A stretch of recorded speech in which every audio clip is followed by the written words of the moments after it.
Se você não me conhece, meu nome é Ronaldo Laux e este é o Café com Oratória especial com convidados, onde eu entrevisto alguém que eu considero, por alguma razão, um profissional do direito fora da caixa.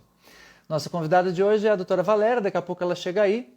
Enquanto isso, deixa eu zerar o tempo e eu vou colocando aqui nos comentários fixado o tema da live.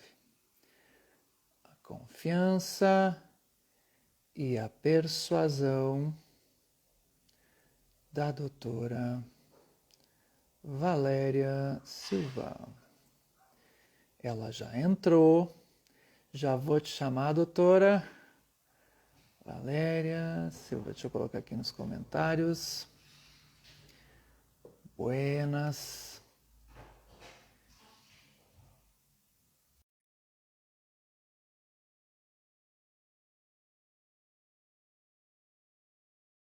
Certo aí?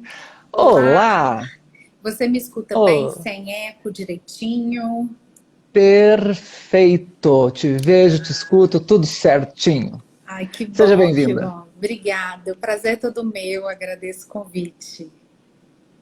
Muito bem. Bom, antes de eu começar a apresentar a minha convidada e começar a dizer do que nós vamos conversar, deixa eu situar as pessoas que estão chegando aqui pela primeira vez.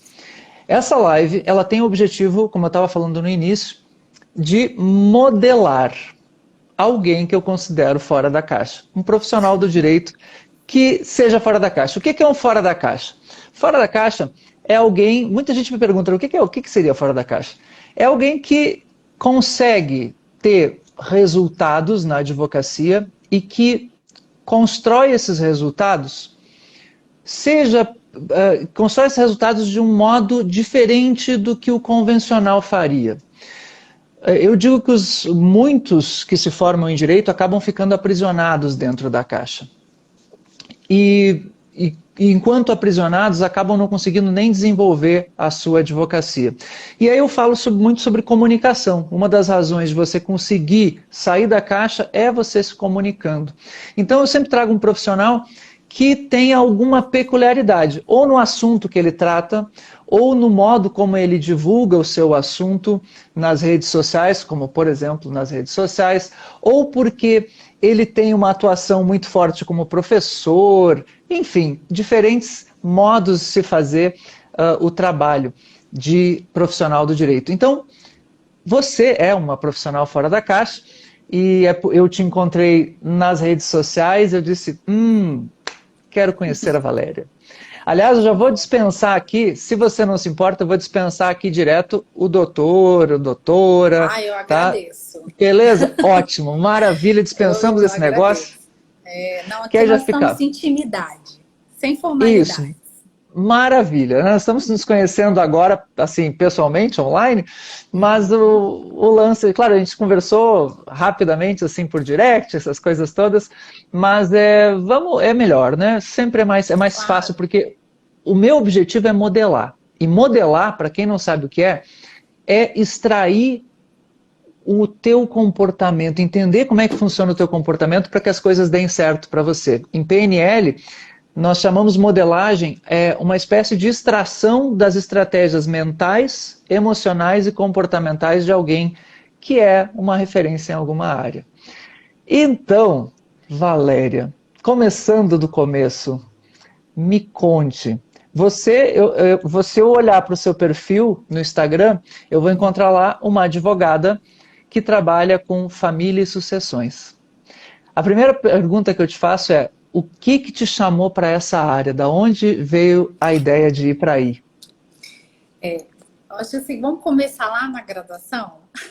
Pode Show. começar do Pode. começo? Bom, eu sou Uhum. mineira, de Ouro Preto.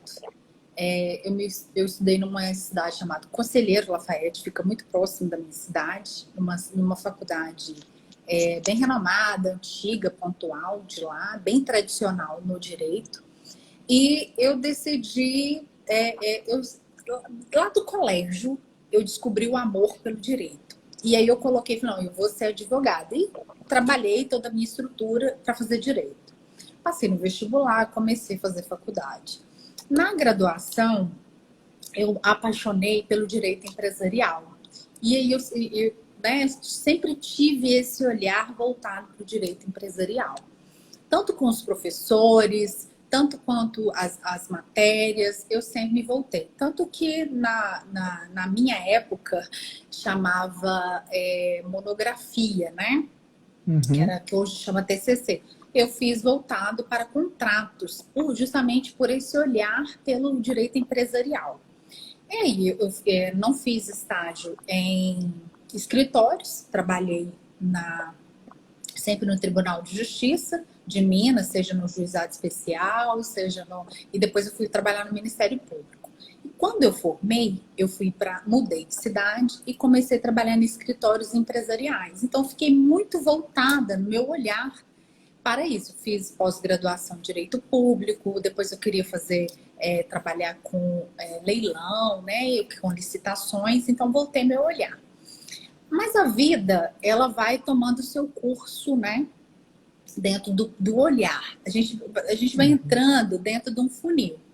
E aí eu vim para o Espírito Santo, eu estava grávida da minha menina, vim para cá, aí fiquei um tempo sem trabalhar e retomei o mercado de trabalho. Quando eu retomei ao mercado de trabalho, me vi numa situação, tive que elaborar uma estratégia para eu voltar para o mercado de trabalho, porque aqui eu não conhecia ninguém. A minha origem era toda mineira, então só que eu estava em outro estado. Deixa eu só aproveitar, você já tinha atuado como advogada antes ou ainda não? Eu atuo desde 2005, né? Que eu atuo. Então, eu trabalhava lá em Minas, e aí eu parei de advogar pela gravidez, vim para o Espírito Santo e fiquei um tempo sem advogar, que foi o período da gravidez. E aí eu me vi na situação, eu tive que voltar para o mercado de trabalho aqui, e aí eu elaborei uma estratégia, eu não conhecia ninguém aqui. Isso que eu estou contando tem a ver para responder, tá? E aí eu não conhecia ninguém aqui, eu falei, olha, eu tinha uma amiga de Minas, no network, que trabalhava num banco no centro de Vitória. O fórum fica fica no centro, se chama Cidade Alta. Eu falei, olha, não, Fábio, me arruma um emprego, deixa eu... Ela falou, mas Valéria, não é de advogado. Eu falei, não, mas lá é próximo ao fórum. A possibilidade de eu conhecer um advogado ali, estando na intermediação, seja na hora de almoçar, vai ser muito fácil. E aí eu falei, vai ser uma maneira de ir naquela época, ter carteira da OAB de Minas era como se fosse uma ostentação, porque era muito difícil passar. Minas competia com São Paulo com dificuldade de passar. Então eu andava com a minha carteira da OAB no bolso. E o banco, banco de crédito, você tinha que panfletar. Eu falei, eu vou panfletar, porque eu vejo uma pessoa de terno. E assim foi. Aí eu conheci um advogado, o doutor Amon, que é um criminalista aqui do Espírito Santo. Ele falou, olha, lá no meu escritório sempre aparece casos de família. Você faz? Eu falei, claro, nunca tinha trabalhado com uma pessoa física na vida.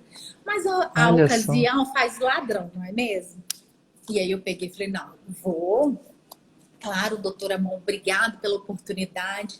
E aí eu comecei, nessa época, a fazer divórcios, alimentos. E eu falei, gente, eu adorava, sabe, chegar... Porque como ele fazia criminal, ele dispensava e eu acabava pegando esses clientes. E eu comecei a gostar. Eu tive um outro olhar para o direito de família, porque eu não lidava muito nesse período que eu advogava com pessoas físicas, só com gente, só com jurídica, né? Só com empresa. E aí eu gostei desse relacionamento. Aí, passados eu falei, olha, né? Mas eu tinha as minhas necessidades também, o direito de família, eu precisava me aprofundar um pouco mais. E aí eu migrei para uma outra área, mas sempre focando o direito de família. Então, assim, o direito de família veio na minha vida por uma necessidade financeira, de oportunidade, mas eu acabei apaixonando por ele e assim, tendo um outro olhar e caminhando. Então, eu tive um verdadeiro apreço. Há um Olha tempo só. eu estruturei a minha vida para que eu pudesse trabalhar somente com direito de família como eu estou hoje. Que interessante. O direito de família, na verdade, em vez de você escolher o direito de família, é como se ele tivesse te escolhido, né? Ele disse, não, eu vou pegar essa advogada aqui para mim. Ela vai ser do direito de família. Que coisa, tipo, tchê, né? Aqui eu digo tchê a cada 10 palavras, mais ou menos, você vai ouvir um Pode tchê, tá? falar. Porque eu sou gaúcho aqui do Rio Grande do Sul, de Porto Alegre. Eu estou hoje em Carazinho, que é outra cidade do Rio Grande do Sul, menor, no interior. Então eu fico entre Carazinho e Porto Alegre. Então tu vai ouvir muito tchê aqui no meio Mas da minha conheço fala. Gramado na sua terra. Ah, Gramado é tudo de bom. Nossa, Maravilhoso. Gramado é uma maravilha. Bom, então assim, você acabou indo para o direito de família. E agora eu vi que, além do direito de família, você tem uma dedicação especial à figura paterna. Eu fiquei muito curioso, porque a mãe é geralmente a figura mais, digamos assim, lembrada quando se fala em direito de família. E os pais realmente, eles acabam, os pais, os homens, né, acabam sendo deixados por um segundo plano, até na legislação, enfim, às vezes na jurisprudência, né? Eu não sou da área de família, minha área é Sim. constitucional, mas o que nós vemos sempre é a preferência da mãe. E me conta, como é que veio essa ideia de falar sobre, de dar um atendimento especial para o pai?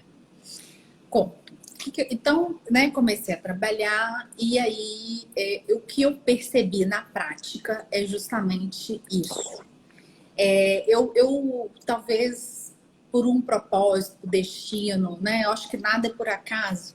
Nesse período, eu me deparei com pais maravilhosos, com outro olhar. Por quê?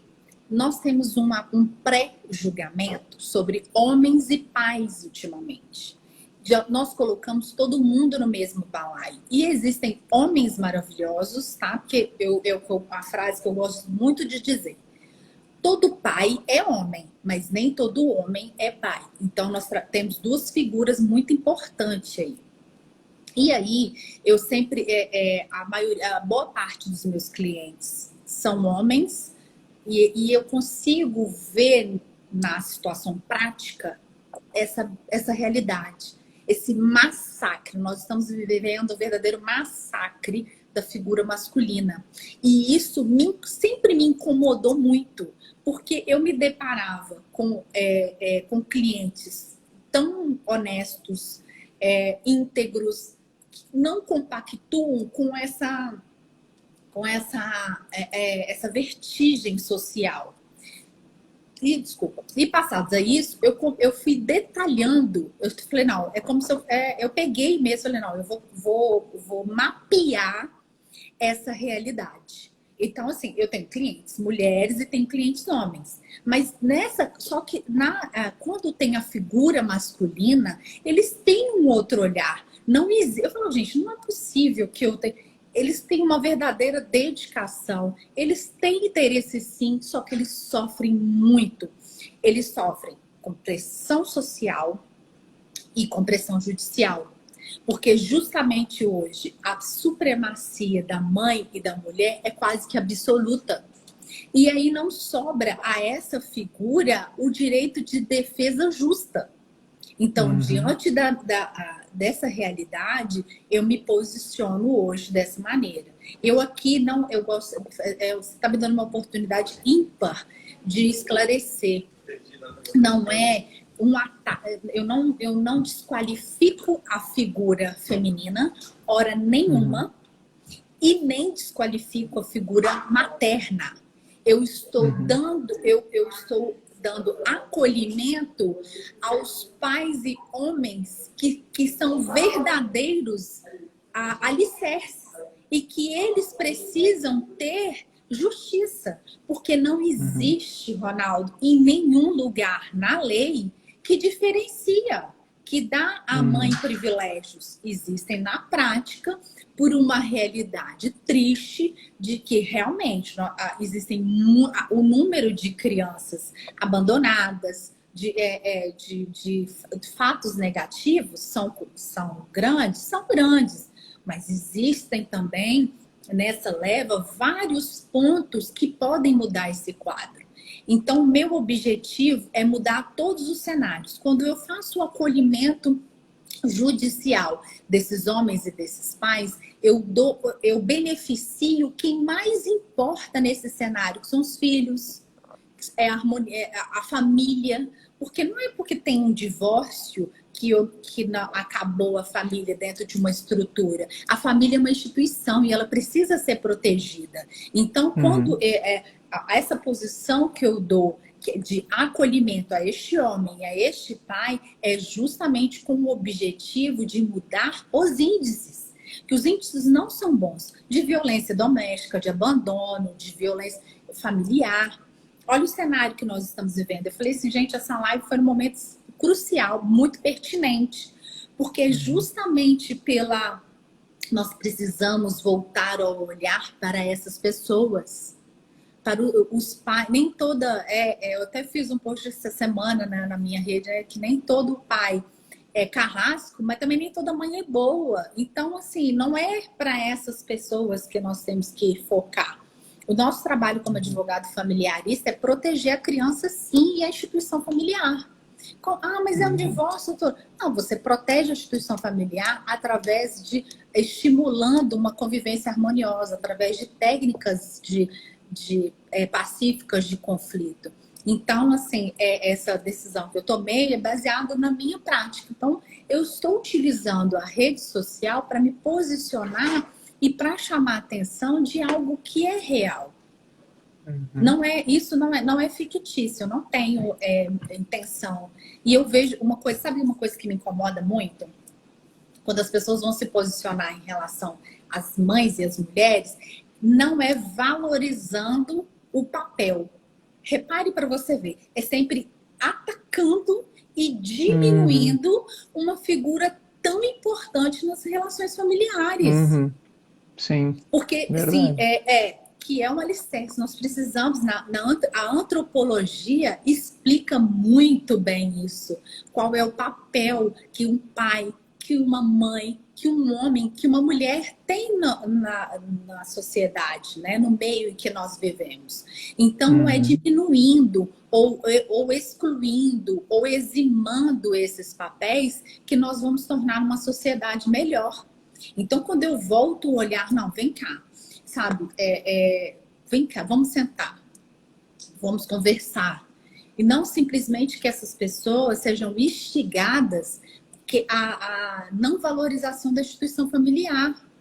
Então, assim, é toda uma estrutura. Então, meu olhar, essa decisão é baseado nas práticas, na minha prática laboral. Eu advogo já há 16 anos e assim, nós lidamos com essa realidade. Eu acho uma realidade que me incomoda. Quer ver uma coisa que me deixa muito chateada? Sabe aqueles memes que eles colocam assim, o homem entrando na audiência e saindo da audiência? Eu acho piada de mau gosto. Porque isso é uma desvalorização do ser humano, do papel do ser humano que nós temos na sociedade. E nós temos que lembrar que os nossos filhos serão pais amanhã. Que eles estarão vivendo em sociedade. Então, é real, é um propósito.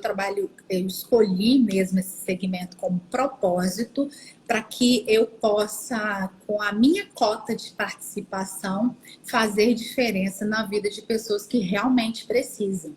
Porque a vida, o pai tem uma importância tão relevante quanto a da mãe na vida de um filho. E que o meu posicionamento possa instigar outros pais que tentam lutar pelos seus filhos e pelos seus direitos. Porque muitas vezes, dentro desse mapeamento de estudo que eu fiz, uma parte bem significativa, acabam por abandonar, o que não justifica a sua prole, justamente pela falta de força e por falta de acolhimento, por não ter crédito, né? Isso no que diz respeito aos filhos. Tem outra vertente também sobre relacionamentos tóxicos e abusivos, que são reais. Eu lido com isso também. Eu tenho clientes que sofrem muito com relacionamentos abusivos. É diferente do relacionamento abusivo feminino, porque o relacionamento abusivo feminino ele acaba respingando numa violência física e psicológica maçante. O relacionamento tóxico vivido por um homem muitas vezes está voltado no financeiro. que acaba se que né, voltar e pelo medo, pela vergonha, e ele se cala. Então, se nós não cuidarmos, não nos atentarmos para essas questões agora, num futuro bem próximo, nós vamos ter no futuro bem próximo, assim, e nós já estamos pagando consequências graves sobre essa desvalorização e essa falta de olhar, de acolhimento para essas pessoas. Nós estamos colocando todos numa mesma estrutura. Que interessante, muito interessante. E, bom, eu avisei, o povo que me segue aí, eu avisei, doutora Valéria, era fora da caixa, eu sabia disso. E Eu essa falo demais, hein? abordagem, né? Não, não, ótimo, isso é muito bom porque é diferente a tua abordagem. Então, ela é bastante rica, ela nos traz um contraponto daquilo que estamos acostumados a ouvir. Então, acho sensacional e muito corajoso da tua parte trazer esse olhar para o masculino, que é algo tão difícil enfim, de se encarar na sociedade que nós temos hoje. Tem uma pessoa que solicitou para participar, eu ainda não, no final até nós podemos até trazer alguém mais para participar da live. Por enquanto eu vou continuar assistindo só com a doutora, porque eu quero, a live de hoje é uma entrevista, eu quero ir até o fim. Mas se vocês têm algum comentário, alguma pergunta, deixem aí no espaço de comentários. E também, tem um pontinho de interrogação aqui também, você pode mandar em forma de pergunta para a doutora e a gente faz, eu dou prioridade para quem está aqui perguntando, que eu acho ótimo. E, além disso, eu estou vendo que os coraçõezinhos estão subindo, você pode continuar apertando no dedinho no coração, que ajuda muito a distribuir essa live, e você pode também apertar nesse aviãozinho, que é um aviãozinho maravilhoso que tu vai encaminhar para outras pessoas que também são da área do direito ou se interessam por esse tema ou têm uma situação assim familiar que é interessante de se resolver, quem sabe aqui agora, hoje, você já conhece o trabalho da doutora Valéria também por aqui. Bom, eu quero entender, como o meu objetivo aqui é modelar a tua confiança e a tua persuasão, eu tenho uma série de perguntas para saber baseadas na comunicação. E eu quero muito saber como é que aconteceu em termos como é que acontece a tua comunicação com esses homens. Porque eu imagino, eu não me divorciei até hoje, estou bem casado, tudo certo, mas eu Olha, eu imaginaria... vou só dar uma pausa. O Adriles acabou de entrar na nossa live. Eu não poderia deixar de... Olha, Ele é um olha o querido. Adriles Jorge, o Adriles Jorge jovem... Nossa, mas tá VIP demais essa live, Adriles, eu sou fã do Adriles, fantástico. Sim. Então, assim, sobre o... Então, assim, como é que funciona essa comunicação com os homens? Porque eu fico me imaginando que se eu me divorciasse, talvez, eu procuraria um homem, um advogado, para que me defendesse no litígio, numa situação dessas. E, entretanto, você, mulher, tem um público masculino interessado em ter você como advogada. É algo teu? É na tua abordagem? Será que é isso? Ou será que é uma tendência de homens procurarem advogadas para esse tipo de situação? Olha, Ronaldo, eu não sei te dizer ao certo, mas eu tento sempre ser muito racional no meu trabalho. Eu não me envolvo muito emocionalmente nas questões dos meus clientes em si, não por um olhar frio, não. Mas é necessário que eu sempre digo aos meus clientes, se eu me envolver emocionalmente no seu problema, vamos sofrer aqui, eu e você. Então, eu busco sempre ter um olhar mais racional. O que acontece? O meu posicionamento, ele não acontece só nas redes sociais. Ele está no meu dia a dia. Eu tenho clientes, mulheres também. Eu busco sempre focar no melhor resultado de convivência. Eu me preocupo muito com o pós-divórcio. Então, uma boa assessoria envolve toda essa sistemática. Então, assim, independente, eu acho que eles me escolhem justamente porque eu não faço diferenciação de sexo. Não faz diferença ser homem ou ser mulher. O que eu privilegio são circunstâncias. Peraí, olha, nós temos... é sobre guarda. Vamos aqui colocar um processo de guarda. Não, vamos aqui então avaliar qual é a melhor circunstância para essa criança. Independente se, para mim, pai e mãe, homem e mulher, são... Se Valéria advogar por uma casa minha... se é homem, se é mulher, se é pai ou mãe, para mim é a mesma coisa. Eu valorizo a instituição. O que vai ser melhor para aquela criança? Num divórcio, eu não compactuo com a sistemática da figura masculina, tem que deixar tudo para a mulher. Eu não compactuo, não, vamos olhar o regime de casamento. Então, eu acho que o que os fazem me escolher justamente pelo acolhimento, pelo meu senso de justiça. Eu não gosto de acolher o justo. Nós, advogados, não temos que, por mais que você seja contratado por uma das partes, nós temos que pensar com empatia. Porque o meu trabalho vai acabar ali. Mas e o pós? E o depois? Como que eles vão caminharem? Eu não quero ser lembrada por aquela advogada que trouxe conflito à família. Então, justamente, acho que o que os atrai é justamente por esse perfil. Não é de passar a mão na cabeça ou de não ter. É justamente de ter uma convicção muito clara sobre justiça. Eu gosto de ser muito justa e muito franca e verdadeira. Eu não... Engraçado, as pessoas falam muito sobre isso no direito de família. Eu nunca tive um pai que chegasse até mim e virasse e falasse assim, não, eu quero diminuir a pensão porque ela está gastando com salão, que as pessoas falam muito. Nunca tive. Eles sempre, sabe, eles chegam até mim justamente esperando o meu olhar sobre a situação.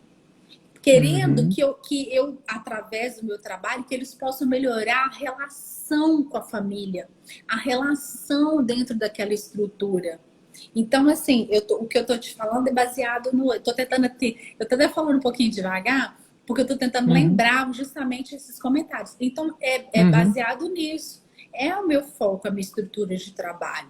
Eu não quero que um cliente meu se sinta vencido por ter deixado outra pessoa sem estrutura, entendeu? Então, assim, é o meu perfil. Então, eu consigo fazer isso. Então, eles chegam até mim justamente pelo meu senso de justiça e que eu gosto de debater. A gente tem que sentar, vamos assim, encarar a realidade, sabe? Então, assim, o que me faz refletir justamente isso. Muito bem. Deixa eu só pegar aqui alguns comentários. A Thaís, minha querida amiga Thaís, muito melhor uma advogada, pois não vai parecer um conluio masculino para prejudicar a mulher. A Thaís é uma advogada estrategista, olha só, ela já pensou na estratégia, verdade, né? Você tem ali, você está demonstrando... Adriles Jorge, se Valéria advogar uma causa de divórcio minha, eu contrairia matrimônio com a advogada. Ai, esse Adriles, gente. Espetáculo, Pena que espetáculo, no Morning sábio. Show não tem como fazer comentário, né, Adriles? Deixa você. Muito sábio, Adriles, muito bem. Muito bem. Valéria, me conta, você, em termos de comunicação, você se considera uma pessoa mais extrovertida ou introvertida? Extrovertida. Apesar de muito tímida. Eu sou uma pessoa tímida. Olha, eu que interessante. utilizei a comunicação para me libertar, para vencer a timidez. Mas eu sou muito tímida. Olha. E me conte, como é que você venceu a timidez? Estou muito curioso. Isso começou na faculdade. Eu, apesar de estudar em Conselheiro Lafayette, eu sempre frequentei a roda estudantil da UFOP, de Ouro Preto, as repúblicas. E eram, assim, pessoas muito eufóricas, comunicativas, sempre pessoas muito inteligentes. E, às vezes, eu me via constrangida de achar que eu não tinha conteúdo suficiente para me libertar. E isso ficava muito evidente. E aí eu falei, não, eu vou vencer essa minha timidez me incomoda. Eu preciso vencer essa timidez. Então, o que eu fiz? Eu busquei conhecimento. Porque com conhecimento, você conversa em qualquer roda. Então, aí eu fui atrás de buscar sempre me informar do que está acontecendo na atualidade. buscar conhecimentos gerais. Eu não sou uma intelectual, não me considero uma intelectual, longe de mim. Mas eu busquei, através do conhecimento geral, ter um gancho para que eu pudesse vencer a timidez e me comunicar melhor em todos os meios. Porque aí, e quando você se importa com conhecimento, você se torna uma pessoa curiosa. E aí você cria, aí eu criei assim estratégias de perguntar, de não saber, de tentar de não ficar calada para poder vencer aquela situação da timidez, porque assim, a timidez, ela não é legal. A timidez, ela tira de você, porque você pensa, você está numa situação social e você começa a ter muitos pensamentos e não consegue se expressar. Mas aí, quando você busca o conhecimento, fala, eu já sei, eu entendo disso aqui, pelo menos já ouvi falar. Eu vou ganchar, técnica, tá? Eu lanço aquilo ali, a pessoa ela vai achar alguma coisa, ou pelo menos vou ter base para fazer perguntas.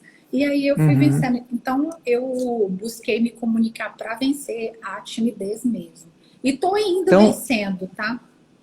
Então, assim, você usou da própria curiosidade para conhecer algumas áreas, isso na faculdade de Direito ainda. Isso, na faculdade Foi de durante Direito, a faculdade. Porque eu convivia Então muito com você... engenheiros. Eu convivi mais com engenheiros do que com advogados, porque a gente saía final de semana, ia para Ouro Preto e convivia com a Escola de Minas, né? Que é mais voltada, as repúblicas têm mais engenheiros. E aí, e assim, o universo deles é muito fascinante, porque a engenharia ela é a mãe de tudo. Tudo que nós precisamos, tudo que nós temos hoje, ela vem da engenharia. E aí, como tecnicamente, era um universo muito diferente do meu, e assim, eu estava ali em minoria, porque como estudante de direito ainda, é um assunto muito chato, a gente não tem conhecimento suficiente, mas me interessava pela engenharia, por esse universo. E aí eu fui estimulando e aprendi a perguntar, para ver que eu era muito tímida, eu tinha muita vergonha, porque eu não tinha conhecimento suficiente para trocar. Mas os questionamentos é uma forma brilhante de comunicação. Interessante. Então, a pergunta, fazer perguntas. E quando você fazia, você não tinha, então, no início, quando você começou a fazer perguntas, você ainda tinha medo de fazer perguntas? Porque eu, por exemplo, era aluno na faculdade de Direito, eu tinha medo até de fazer perguntas, eu era muito tímido. Eu tinha pavor de falar. Eu chegava a levar o vade-mecum embaixo do braço, né? A gente levava, na época nem tinha vade-mecum, na minha época não tinha nem vade-mecum, eram vários livros separados, vários códigos separados. Mas eu levava embaixo do braço aquele trem e eu levava dentro da pasta e não tirava da pasta, porque eu tinha medo que o professor chamasse para ler o artigo. Eu tinha esse tipo de medo de aparecer na classe. E eu não deixava, eu nem perguntava, porque eu tinha medo de que a pergunta fosse meio idiota. Tu não, tu perguntava. Tu não tinha medo de que a pergunta fosse... Na minha zona de conforto, não. Eu era aquela aluna na sala de aula, a brincalhona, a que pegava... eu tive até um apelido, assim. Se tiver alguém aqui da minha faculdade, que eu vi que entrou alguém, fala aí. De quebrar o gelo. Nós tínhamos professores que eram assim, conhecidos como os carrascos. Esse aqui não passa ninguém. E aí, no primeiro dia desse professor, eu falei, vou quebrar esse gelo. E ele tossindo. Eu fui lá na sala dos professores, peguei um copo d'água, trouxe para ele, toma, professor. Aí aquilo quebrou o gelo. Claro. Então, eu buscava ter essas estratégias. Eu era da turma da conversação, né? Eu nunca fui de matar a aula, essas coisas, nunca foi meu perfil. Mas eu eu era extrovertida, porque ali era a minha zona de conforto, porque eu estava fazendo um curso que eu gostava muito. Então, ali, né, sempre conversando com o outro, na minha zona de conforto eu ficava tranquila. O problema era quando saía daquela bolha para poder comunicar, né? Quando você precisava ir para um outro, por exemplo, me dá exemplos de situações da tua vida em que a timidez veio. Foi, por exemplo, ainda na faculdade, tipo no TCC, Não, situações assim? a timidez veio entre o, o segundo grau para a universidade. Por quê? Lá em Ah, Ouro Preto, nós temos o contato com o mundo estudantil desde sempre, uhum, que é uma cidade universitária. E nós sempre, uhum, quando pequenos, tínhamos estudantes como algo inatingível. Naquela uhum, época, realmente eles eram. Hoje eu não acho. Hoje eu acho eles muito mais novos. Então, eram pessoas de saber ilibado, né? De muito saber. Os engenheiros eram uhum, sempre uma visão assim, como se fosse um astronauta de inteligência, uhum, né? Isso, então eu ficava aí no segundo grau, quando tinha contato com essas pessoas, ou eles eram meus professores, ou eram os amigos do meu irmão, porque meu irmão é mais velho que eu. Então uhum. eu sempre tive esse bloqueio e eu sempre tive eu não sou fora da curva agora. Eu sou fora da curva já há um tempão. Então eu sempre queria ouvir. Mas o que me matava é que eu queria falar também. Eu não queria só ouvir, Uhum. eu queria me pronunciar. Então, de tanto ouvir, eu aprendi um pouco e aí eu venci. Então, Olha só. a maturidade foi me dando mais liberdade de falar, entendeu? Uhum. Até que formei, tive que sair do interior, ir para a capital. Belo Horizonte é enorme, é uma selva de pedras, viva a sobrevivência, né? A gente tem que aprender a sobreviver, lidar com outras pessoas para você não se, né, saber sua zona de segurança. E fui vencendo a maturidade, aí conhecendo um pouquinho mais da vida, das coisas, se interessando mais. O poder aquisitivo foi melhorando, então tendo mais acesso, e aí isso foi melhorando. Mas assim, um pouco da personalidade, sabe? Disso Uhum. de ficar. É algo que é meu. Eu acho que eu vou ser eternamente tímida, mas Uhum. eternamente lutando contra a timidez através da Uhum. comunicação. Não sei se Uhum. aí você é essa a experiência, mas eu acho que é lidar mesmo com isso. Que interessante. Mas você tinha medo, em algum momento da tua vida, você teve medo de errar Ah, eu na tenho o hora tempo de todo. falar? Eu tenho o tempo É? todo. Às vezes eu Então, tenho prolixa, sabe? Às vezes eu tô pensando uma coisa, falando outra, e aí já. Porque a nossa profissão é assim. Quer ver numa uhum, audiência? Numa audiência tem que estar assim, conectado, concentrado o tempo todo. Porque uhum, você tem que saber tecnicamente a hora certa de falar, você tem que ter conhecimento do processo e lidar com as emoções do meio. Porque uhum, ali a audiência pode ser, né, assim, principalmente família, é emoção à flor da pele. uhum. Alguma Tecnicamente lidar. vez, alguma vez você já, durante uma audiência, por exemplo, ou não sei, ou talvez até com os clientes, eu acho que não, pelo que você me falou, os seus clientes sempre foram mais tranquilos, mas numa audiência você já teve alguma situação assim que ficou no limite ou que saiu em que se perdeu enfim, que você perdeu o controle de algum modo? Não, controle não. Mas eu já tive situações constrangedoras. É. Tive duas, para te falar a verdade. Uhum. Uma foi uma advogada que me mandou calar a boca.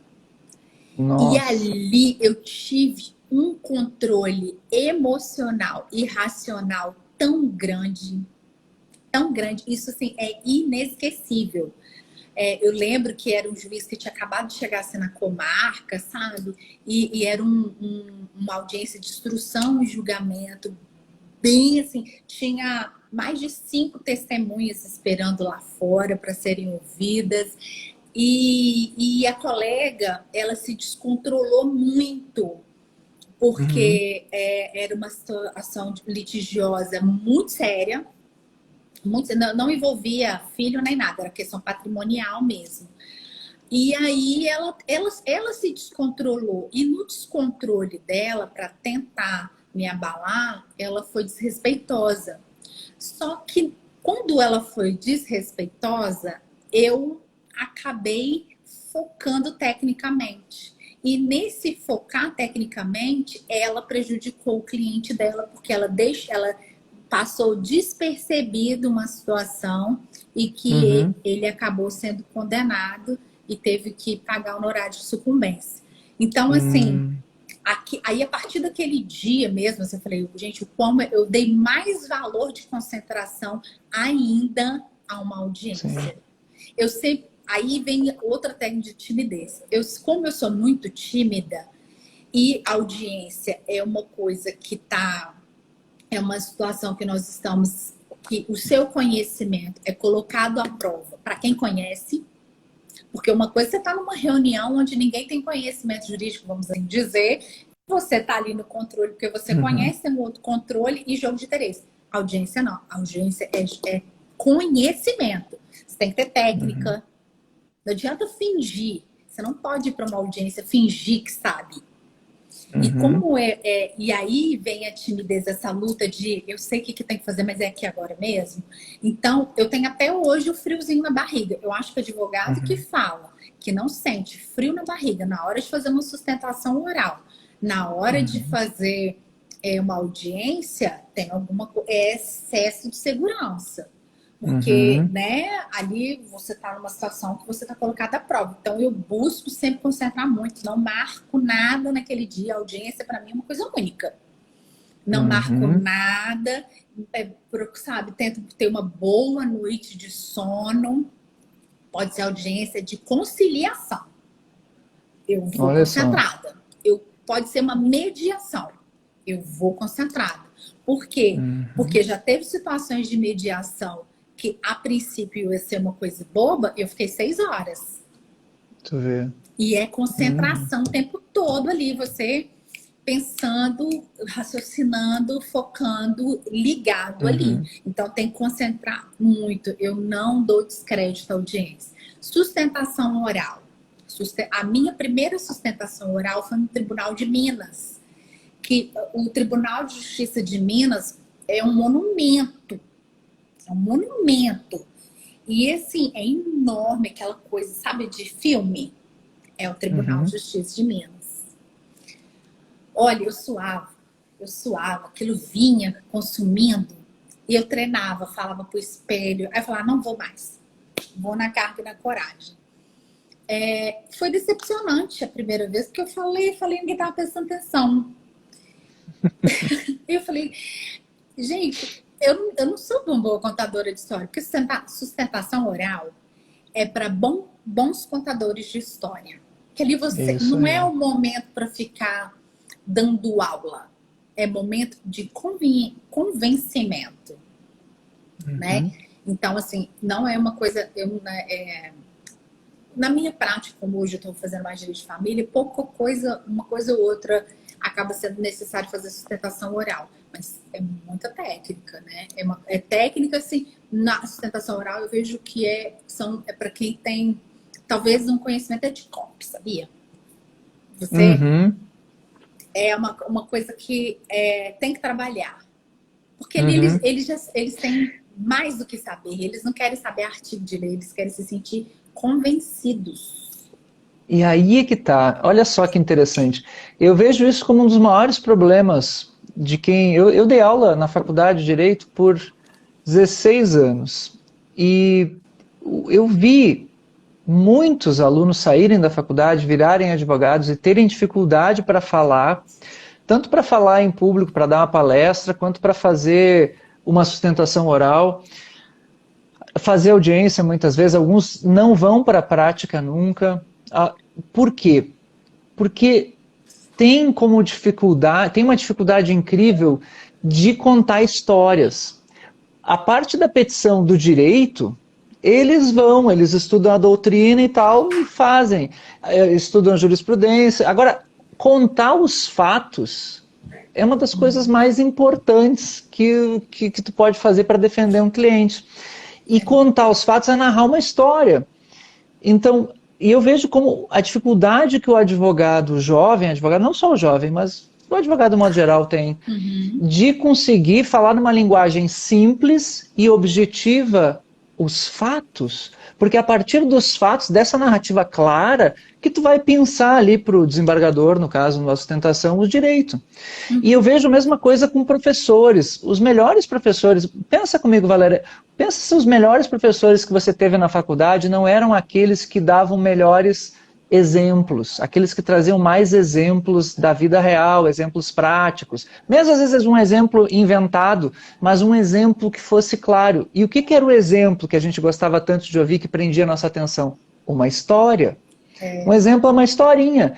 Então tu tem que chegar para o desembargador e contar uma história, né? A história do teu cliente, porque que ele tem razão. Chamar atenção. Você tem que prender, falar assim, olha que eu não tô aqui mais para ler nada, nem para falar mais do mesmo, né? Nem para falar letra da lei. E aí você já ganchar. Quando você... É um stand-up mesmo, só que não cômico. Olha mas de fatos ali. Porque muitas vezes ele não teve tempo de sentir a emoção dos fatos. Então, você passar essa emoção dos fatos e atentar, nem que seja para ele ter curiosidade de se atentar ali, né? Então, às vezes eu vejo, eu gosto muito de assistir Tentação Oral. Quando eu tenho um tempinho, meu escritório é próximo ao tribunal, eu gosto, quando era presencial, né? Eu gosto mais da presencial. De ir ver. Eu fico fascinada com os bons contadores de história. Que eles fascinam. Você fica ali querendo ver o resultado. Entendeu? E muitos, não, os que não têm sucesso, são geralmente pessoas que não são boas contadores de história. Eu acho que deveria, assim, eu hoje, se eu tivesse esse dom, que eu não tenho, né, a gente tem que reconhecer que a gente não é bom de tudo. Mas se eu fosse uma boa contadora de história, eu me especializaria somente em sustentações orais. Porque tem um campo muito aberto e é muito necessário.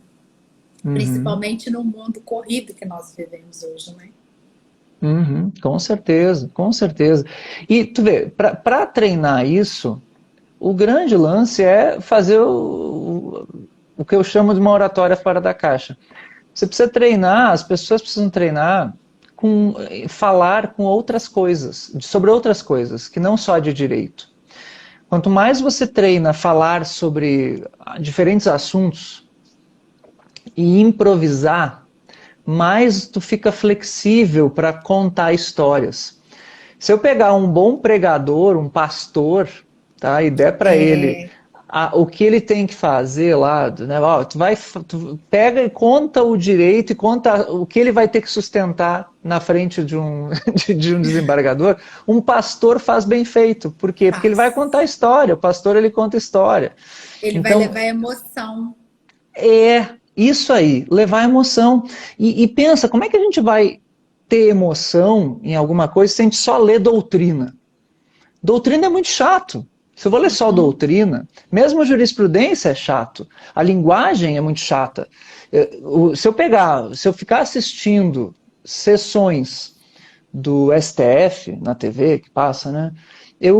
Aquilo ali é muito chato. As decisões são chatas. O que é legal é quando aparece um advogado fazendo uma boa sustentação oral. E o que é legal nisso é a habilidade de contar histórias, como você falou, como um stand-up. Você mexe com as emoções. Eu digo... O Rolf Madaleno, ele tem postado muitas sustentações orais dele. Você fica assim, ó, que aula! Que coisa maravilhosa! E aí, assim, tá aí uma dica para quem quer se espelhar. Eu tenho visto muito, ele tem postado muito. Olha que legal. Que legal, até vou anotar. Porque ele conta, ele ensina através da história, do conto, sabe? E além de ser uma brilhante aula de direito de família, é bom aprender a fala, sabe? Eu tenho acompanhado muito o Rolf Madaleno, ele tem postado muitos vídeos sobre sustentações orais na rede social dele, e assim... Sabe que nós temos, ele é o a gente segue as doutrinas, né? Ele é um bom doutrinador, mas quando você o escuta falar, por isso que eu falo que tem sido privilégio essas coisas, né? De a sustentação oral ser online, porque está nos dando o privilégio de ver o Rolf Madalena sustentar. Ele traz a linguagem de tudo que ele fala, né? Se inscreve, você escutar, e você lembra daquele posicionamento que ele tinha de ter lido uma doutrina, sabe? Ele fixa Bacana. a atenção com muito conhecimento, Também não adianta só ser bom de história. Vai se tentar, tem que ter muito conhecimento mesmo, porque é tese. É você defender com unhas e dentes a sua tese. Perfeito. E me diga uma coisa, com relação ao cliente hoje e o teu posicionamento em redes sociais. Eu vejo muito advogado querendo começar um trabalho enfim, de mostrar o seu próprio trabalho e de instruir, de passar conhecimento como uma forma, inclusive, também de captar clientes, por que não? De um modo sério, de um modo ético. E os advogados, alguns têm uma certa dificuldade, eu diria uma grande dificuldade, de trazer uma comunicação simples para o seu futuro cliente. Uma dificuldade de falar de um modo simples. Você fala de um modo muito simples, muito claro, objetivo. Você sempre foi assim ou você sentiu essa dificuldade quando você foi para as redes sociais? Não, sempre fui assim. Claro que eu sempre apliquei isso, uma língua, até mesmo na forma de peticionar, de ter uma linguagem clara e objetiva. Claro que na hora de ir para as redes sociais, foi uma dificuldade na hora de fazer posts, porque você tem o hábito de fazer petição, né? Como se você estivesse peticionando. Então, eu fui diminuindo para tentar atingir. Mas o que facilitou? O meu objetivo com as redes sociais. Eu tenho para mim, é uma teoria que eu tenho, que os maiores conflitos familiares se dão por falta de conhecimento jurídico. Conhecimento jurídico sobre o fato. E isso também sempre me incomodou muito. Eu falei, não, eu dei uma intensificada na pandemia. Eu sempre senti que eu tenho uma preocupação muito grande. É real. Quem convive comigo sabe, e está lá nas redes sociais. De informação. Eu acho que o advogado, ele tem que estar onde a sociedade está e tem sim que informar as pessoas sobre o seu direito. Porque nós somos lutadores de justiça. Sem a pessoa ter consciência do direito dela, como que ela vai lutar por justiça? E no direito das famílias, isso ainda é grave. Que isso gera muitos e muitos conflitos sobre direito, conhecimento distorcido sobre a realidade. Então, por isso que eu tenho essa preocupação muito grande de informar as pessoas. Não é ensinar as pessoas, é informar. Olha, você sabe a diferença entre uma guarda compartilhada e uma guarda unilateral? A diferença é essa.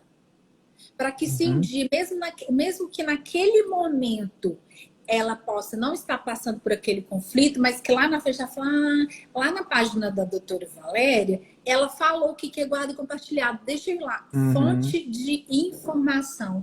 Eu acho que o advogado tem esse papel brilhante e qualquer jurista. Tem páginas aí, tem juízes, promotores fazendo trabalhos de informações, cada um no seu segmento, de forma brilhante. Isso melhora a sociedade. Isso melhora a sociedade. Então, a linguagem é super importante. Então, quando você se posiciona, claro, de forma ética, sem mercantilização, não é, e de fato não é o meu propósito. Eu sempre quis buscar uma maneira de informar, porque eu vejo que os maiores conflitos familiares se dão por falta de conhecimento jurídico. É Uhum. uma ideia distorcida sobre fatos. E é aquilo ali, a pessoa tem uma ideia distorcida e ela amarra aquilo. Vou dar um exemplo hoje que aconteceu comigo. Eu recebi o contato de uma cliente, isso me chamou muita atenção. Ela virou e falou assim: não, porque olha como ela foi a comunicação.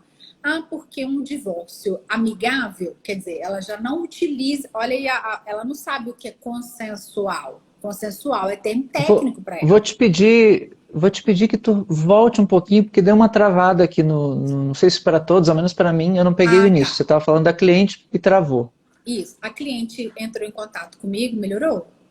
Não. Agora sim. A cliente entrou em contato comigo e aí Uhum. ela veio, me trouxe a seguinte situação. Ela falou: olha, porque o divórcio amigável, ela já não sabe o que é divórcio consensual. Aí já é, Uhum. né? Até aí tudo bem. Ah, porque eu queria fazer o divórcio amigável e iria abrir mão. É aquele que ela falou assim: o divórcio amigável é aquele que a gente abre mão de tudo que a gente tem direito mesmo, vai lá no cartório e não precisa nem de advogado. Olha, ó, olha várias informações. Ela me preocupou. Falei: ela não é minha seguidora. Que se ela fosse minha seguidora, ela não falava isso, não. Ela já teve uma ideia distorcida. A linguagem, tudo bem. Ela não saber a diferença de amigável para processual, super tranquilo. Mas ela tem essa ideia, olha a falta de conhecimento, de que divórcio amigável, sem conflito, sem litígio, é para abrir mão do direito que ela tem. E Uhum. que ela não precisa do advogado para fazer o divórcio. Isso é falta de conhecimento. Isso é falta total de conhecimento. Se ela Uhum. pega uma outra parte mal intencionada, porque existem pessoas mal intencionadas, não vamos falar que todo mundo é bom. Se ela pega uma outra parte, ela iria abrir mão de um direito Uhum. sem conhecimento, porque ela abrir mão, ela vira e fala assim: eu não quero, mas com conhecimento é uma coisa. Uhum. Ela era nítido que ela não tinha conhecimento nenhum. E sabe o que, Uhum. que isso iria acontecer? Ela, vamos supor, né? Claro que ela iria precisar de um advogado. Eles iam chegar lá num cartório, o cartório iria indicar um advogado ali para eles e assinar, tal, tudo bem. Daqui a 2 anos, daqui a um tempo depois, alguém numa roda iria, ou ela começa a me seguir e ela vê, ela começa a se informar, aquilo iria, porque isso chega no meu escritório também, ela iria ficar tão revoltada, aquilo iria gerar um conflito fora de hora, posteriori. Olha, Uhum. é nisso que eu penso, Uhum. entende? É nisso que eu penso. Essa é a minha preocupação, de Que informar. interessante. Porque quando ela se informa, pelo menos ela vai falar: não, o divórcio consensual é aquele onde ambas as partes estão em consenso, estão de acordo. Uhum. Uhum. Ponto. Aí ela já iria, entendeu? Então, sim, esse foi Uhum. um dos exemplos que eu me importo de posicionar, principalmente agora, né, nessa questão de me posicionar para o homem, para o pai, para que ele, como homem, como pai, possa ter conhecimento de que ele tem alguns direitos, sim. Que por Uhum. mais que a sociedade diga, por mais que nós temos alguns pré-julgamentos, mas na esfera jurídica, não existe nenhum lugar da lei. Eu quero que ele se reconheça como relacionamento tóxico, que ele sabe que ele pode ter, sim, a guarda dos seus filhos, se aquilo ali for melhor para o filho dele, de que não Uhum. existe, que a presunção que a mãe como melhor guardiã não é absoluta, ela é relativa, que a gente tem que Uhum. focar na situação da criança, ensiná-lo, dar um toque nele, como ele pode se comunicar melhor com a mãe de seus filhos, e por aí Uhum. vai. Essa é a minha intenção. A minha intenção de posicionar nas redes sociais não é para diminuir ninguém, Muito pelo contrário, é que possamos ter uma convivência ainda melhor em sociedade. Que interessante. Interessante porque eu costumo ensinar para os meus alunos lá na Academia de Comunicadores, que é o meu treinamento, eu costumo ensinar que existem quatro tipos quatro tipos básicos de linguagens, digamos assim, para você comunicar. Quatro objetivos de comunicação, para ser mais preciso. Você tem a comunicação para informar, você faz uma fala com começo, meio e fim, trazendo informações, pura e simples. Você tem uma fala para ensinar, em que você precisa, além de trazer a informação, você precisa aprofundar, você precisa responder dúvidas, você precisa entrar mais digamos assim, na outra pessoa que está te ouvindo, entrar mais naquela mente que está te ouvindo e conseguir fazer com que ela te entenda. Mais do que uma informação, você precisa aprofundar no conhecimento daquela pessoa. Você tem, então, primeiro, informar, segundo, ensinar. O terceiro é o que eu chamo de entreter ou emocionar. A comunicação para emocionar, ela visa pura e simplesmente trazer uma emoção, que pode ser uma emoção de alegria, de tristeza, enfim, qualquer emoção. E o quarto objetivo de comunicação, que é o de persuadir, de convencer, de motivar. E aí é que está, um advogado, as pessoas têm a ideia de que o advogado ele é aquela pessoa que está lá para persuadir.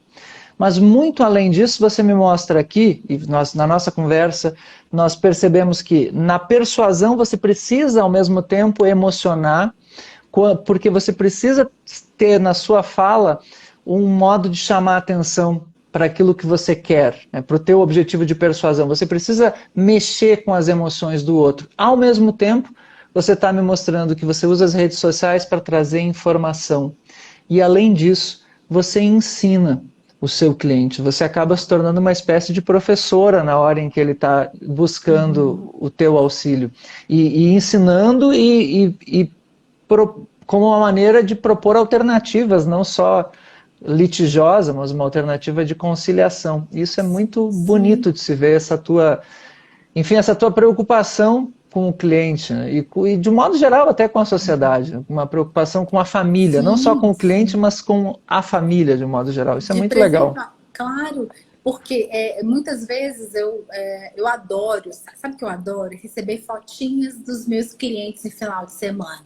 Eu me sinto tão realizada de missão cumprida, legal. Sabe? Da forma, porque eu já tive clientes assim que tinham 2 anos que estavam impedidos de pegar seus filhos por conflito mesmo. E aí não, isso está errado, vamos fazer, mas não é brigando, não, vamos sentar, vamos chegar, de mostrar que cercear o direito daquele pai e daquele homem é atingir de forma negativa a si mesmo.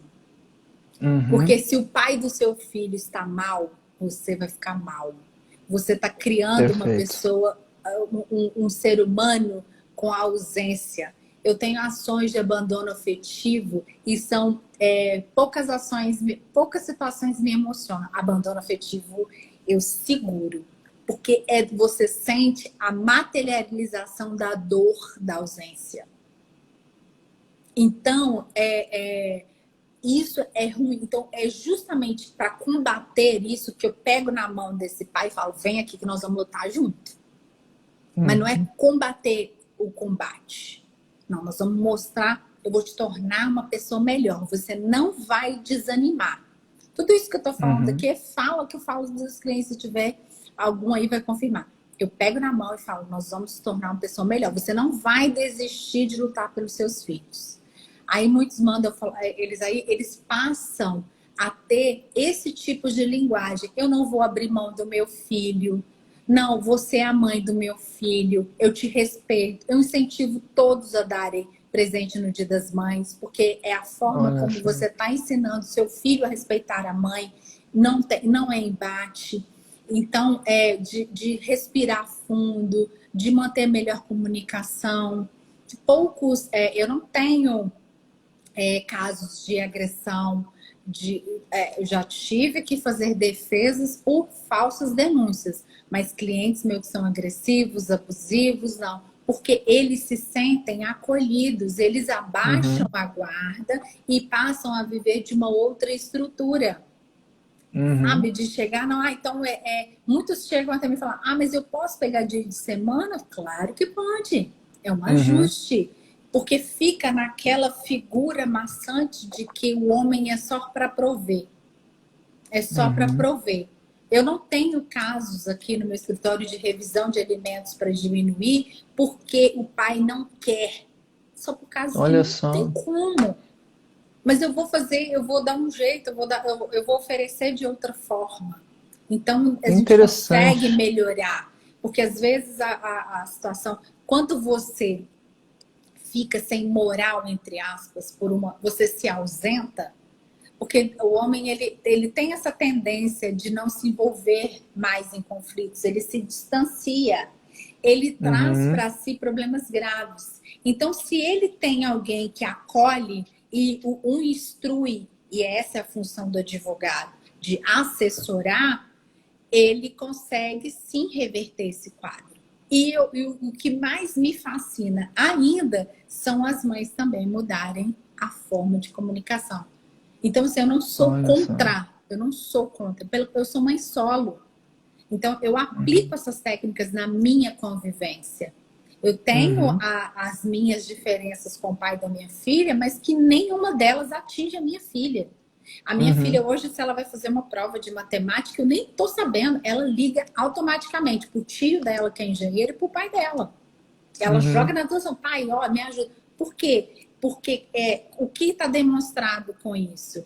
Que ela tem o pai como segurança. E eu plantei isso. Ele mora no Nordeste. Se eu tivesse cultivado, além da distância física, a distância emocional, ela não sentiria segurança no pai. Quando ela liga para o pai pedindo para que ele auxilie numa prova de matemática, porque ela sabe que eu não entendo nada de matemática, ela demonstra que ele é o protetor. Como que você mata essa figura na vida de uma criança? Em relação entre homem e mulher, nós vivemos conflitos graves. Nós temos divergências de pensamento muito real. Inúmeras divergências. Inúmeras. Para você ter uma ideia, eu não tenho ele no meu WhatsApp. Nossa comunicação é tudo por e-mail. Porque minha filha já é grandinha, se ela precisar, ela já tem. Se eles quiserem fazer contato, eles já têm ali.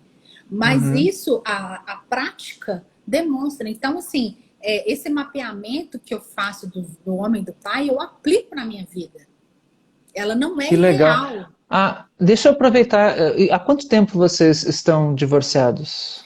Na verdade, nós não fomos casados, né? Nós tivemos uma filha em comum.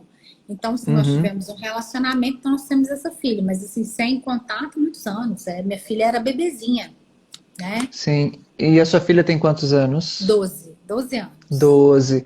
E você eu tô curioso porque eu tô muito encantado com o modo como você consegue se comunicar com o seu cliente e eu quero saber de onde veio isso, porque o curso de Direito não ensina isso. Essa comunicação empática, profunda, que eu chamo de conexão profunda, essa conexão profunda com o cliente, que eu ensino lá na Academia de Comunicadores para os meus alunos, tu tens ela, e eu não vejo... isso não é ensinado na faculdade de Direito. Como é que você aprendeu isso? Foi na tua própria experiência ou da onde foi? Eu tenho uma aproximação muito grande, afetiva, com o meu pai, né? Meus pais são separados, eu passei pelo divórcio deles muito traumático na faculdade. Eu tenho uma personalidade muito próxima da minha mãe, né? Eu tenho esse contato com ela não é uma pessoa alheia, mas eu tenho uma proximidade afetiva maior com meu pai. E então eu vi de perto as dores de um divórcio. Então, por isso que quando eu formei, eu falei, eu não quero nem de longe direito de família, pela dor. Mas passados isso, a minha vida pessoal, ela não interfere na minha vida laboral. Mas a via é de lá. Eu aplico o que o olhar. Nós profissionais, de um modo geral, assim como os engenheiros de mina, eles não podem se sentir contentes com as minas que já estão na zona de conforto ao seu olhar. Eles têm que mapear onde tem riqueza. Então, assim como os engenheiros mapeiam, buscam novas técnicas para desenvolver, nós advogados, nós temos que ter um olhar para a sociedade. Eu sempre tive um olhar para a sociedade que está à minha volta. E isso sempre me incomodou, justamente por ter esse olhar social, por ver o quanto eu vejo, sabe? Todos os dias, injustiça no direito de família, nesse quesito. A semana passada, uma amiga me pediu um auxílio, né, troca de ideias, assim, num processo onde que a mãe, é uma guarda compartilhada, a residência fixa na casa da mãe, a mãe é a guardiã das crianças, mas as crianças não querem, de forma alguma, elas não se sentem confortáveis. Aí você tem que parar para prestar atenção nessa criança. Por que que as crianças não se sentem confortáveis de ficar com a mãe? É só por uma questão emocional? É só por uma questão de uma agressão? Então tem que ter esse olhar. E aí você perceber, e isso acontece todos os dias. Eu tenho casos assim de provas, assim, de ter provas reais de que aquela criança sofre agressões sérias desse vídeo, a criança manifestando, mas pela presunção da supremacia acaba não tendo aquele olhar, esperando, não, mamãe não vai fazer isso com o filho. Aí, ó, aí o menino Henry que nos deixa mentir. Então, assim, é este olhar. E se você for parar para prestar atenção na sociedade, o que eu tô falando, eu posso dar aqui vários exemplos públicos do que eu estou falando. Eu não preciso expor nenhum caso meu e eu nem devo por questões de segredo de justiça, mas eu posso te dar casos públicos e notórios onde que essa figura masculina ela está sendo distorcida. Porque assim, se existem 100, vamos colocar, se existem 10 homens, desses 10 homens, 7 são abusadores, são abandonadores, são mau caráter. Mas os 3? Os 3 têm que pagar pelos 7?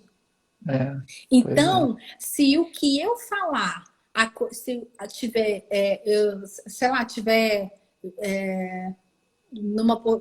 1000 seguidores, mas se eu conseguir que um só possa se reconhecer e virar e falar, não, eu vou lutar pelo meu direito, para mim, minha missão já está cumprida. Porque eu não trabalho para a maioria, eu não me importo com a maioria. Eu quero que aquela minoria tenha saída. Porque hoje, o que está acontecendo, e esse olhar, a gente não dá esse olhar, é que a minoria... Então, vamos colocar tudo no mesmo bolo. Vamos fazer piada na internet. Eu acho de mau gosto. Eu não consigo, eu jamais faria piada com uma mãe. Mesmo que a gente não faria. Eu tô desmerecendo, eu tô diminuindo uma figura para poder privilegiar a outra? Jamais.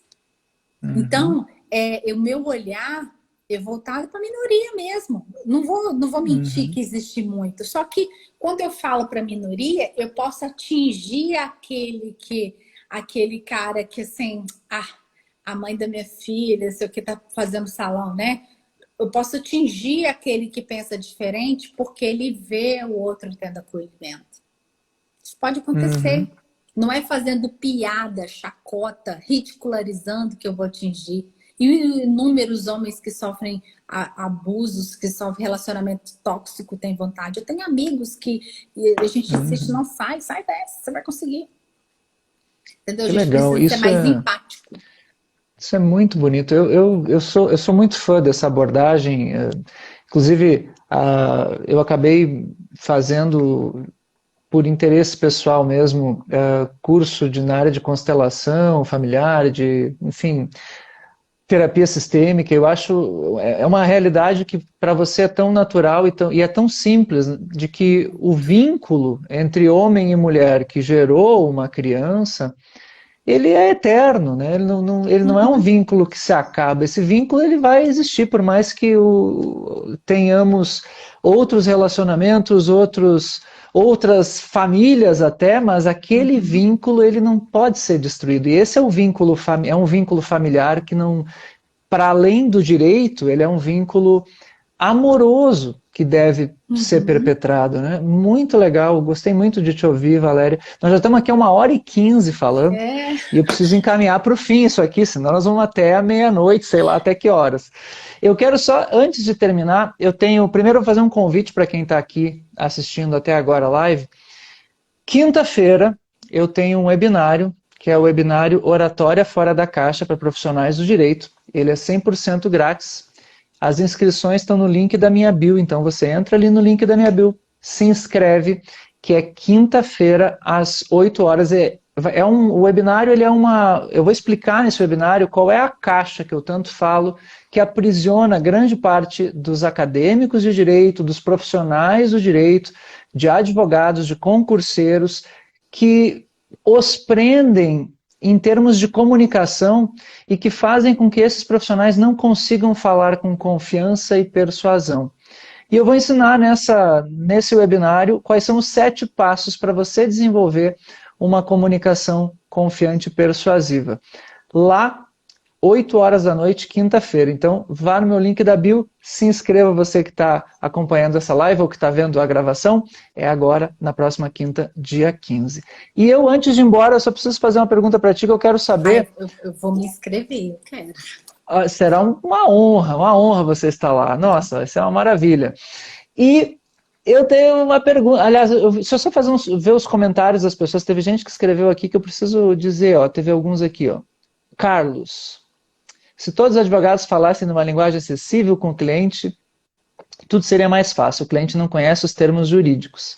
Mas é difícil para as pessoas entenderem mesmo. Às vezes, aí ele está falando de outro assunto. Às vezes, o que ajuda para o desconhecimento é achar que não queria passar pela situação. Aí tem ali a Rose falando, amiga linda, só orgulho da doutora, tem clientes aí pelo jeito aparecendo, que bacana essa live, estou no caminho certo, parabéns, doutora Valéria, que legal. E eu tenho uma última pergunta a te fazer, que é, o que está no teu perfil que está escrito ali? Vem aí o melhor pai do mundo. O que é isso? Olha o spoiler. Sei lá, é um trailer que está ali, né? Eu estou elaborando um projeto que vem aí, ele está no forninho, que eu vou separar em blocos tudo isso que eu falei aqui, sabe? Eu quero mexer mesmo com a cabeça das pessoas sobre a figura do pai, sobre a figura do homem. Então, é justamente para a gente colocar numa caixa de chacoalho e reconhecer que o nosso herói não está morto.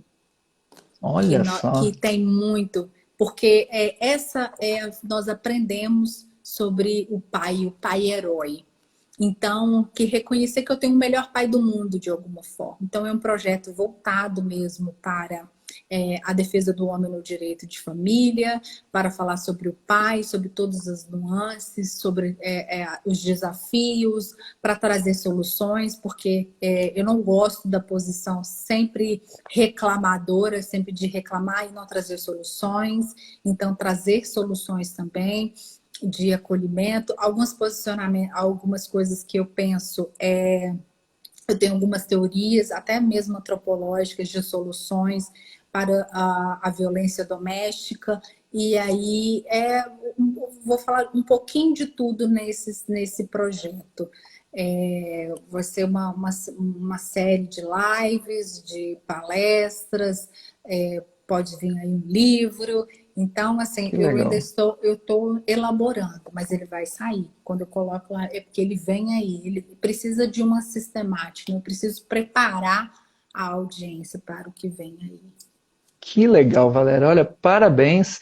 Eu estava muito curioso desde o início da live em saber, e eu identifiquei ao longo da nossa conversa da onde veio essa tua abordagem, esse teu carinho com a família, e deu para sentir na tua história, veio do teu pai, da tua história familiar, e depois da tua história enquanto mãe, e hoje como advogada da área, como alguém que foi escolhida pelo direito de família, e não que escolheu, acabou sendo escolhida, e isso é muito legal, como o universo acabou atraindo isso para ti, e que bom, fico muito feliz em saber que existe uma advogada tão apaixonada pelo que faz e que fala isso no modo como comunica. Então, lindo te ouvir. Aqui tem mais algumas pessoas falando, elogiando a live. A Thaís, que é uma advogada fantástica, adoro a Thaís, foi minha colega. Adorei a live, parabéns Valéria e Ronaldo. Rose, estou amando. Leite, minha esposa, live maravilhosa, amei. Obrigado, meu amor. Aqui tem poxa, meu atual esposo precisava ver essa live, que legal essa abordagem de vocês dois, parabéns. Cida, Eu ele é mesmo. acho Muito que bem. ele vai deixar salvo. E assim, Sim. fazer um adendo. Eu sou apaixonada pela minha família, sabe? Mesmo diante de todos os conflitos que nós tivemos, meu irmão estava aqui agora, me acompanhando. Eu fico muito feliz assim de ver a minha família. E o quanto é importante nós estarmos unidos, né? Hoje nós temos 2 pais idosos, nós dividimos a forma como nós cuidamos deles, sabe? Essa admiração mútua que nós temos. Então, assim, a família, e isso prova, eu tenho várias provas de como a família, a abordagem familiar. Meus pais, mesmo após o divórcio, os filhos mantêm um elo. Então, se os meus pais, né, a minha mãe e meu pai, se eles não tivessem feito o papel deles como provedores, como gestores, como genitores, eles teriam hoje como quem iria os acolher, sabe? Hoje tem a minha irmã, o meu irmão, nós somos 3 filhos. Então isso na prática tem a importância. A instituição familiar, ela não é algo demodé, não está fora de moda. A família está e sempre será numa linguagem bem atual. Então, nós precisamos manter a instituição em todas as esferas. E que os novos, quando a gente mantém consolidada a instituição, os novos personagens que ali vão agregando, eles só acrescentam. Então, a madrasta, o padrasto, os novos filhos, os netos, os namorados das netas. Então, assim, o advogado, aqui eu quero deixar essa mensagem, que o advogado familiarista, ele vai muito além da assinar a minuta do divórcio.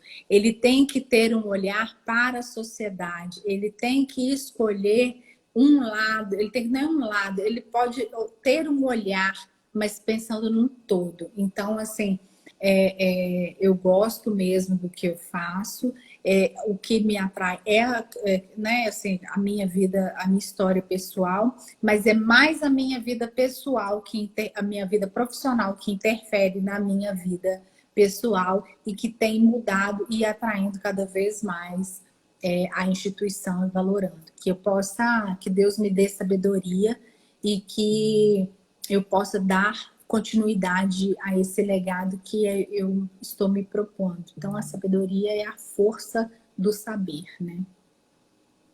Perfeito, maravilha. Pessoas, tá aí o modelo da doutora Valéria, ela é técnica e domina e usou da busca do conhecimento para ter o conhecimento técnico necessário para trabalhar onde ela trabalha e com quem ela trabalha, mas não abriu mão de falar com o coração. Então, meus parabéns, doutora Valéria. Agora eu usei o doutora, mas Valéria, muito obrigado. Gratidão a todos vocês que estão aí. Obrigado pelos elogios, foi um prazer. Amanhã temos uma outra live às 10 da manhã. A doutora Betânia vai falar sobre direito do deficiente. Então, 10 da manhã, pessoal ligado, esteja aqui, que teremos uma outra live com uma outra convidada fora da caixa, como a doutora Valéria. Só um minutinho. Obrigado. Gente, quem tá aí faz um print. Posta lá nos stories e me marca. Isso, pode marcar também. Aí, o print. Esposa, faz o print aí. Muito obrigada, que delícia de live, uma maravilha, sabe? Sempre que você quiser. Obrigada, Ingrid, pela mensagem. Sempre que você quiser, estarei sempre à disposição. Eu confesso que tremi um pouquinho na base, né? De falar com alguém sobre oratória, que é uma dificuldade. Eu falei, gente, que coragem a minha falar com um especialista em oratória.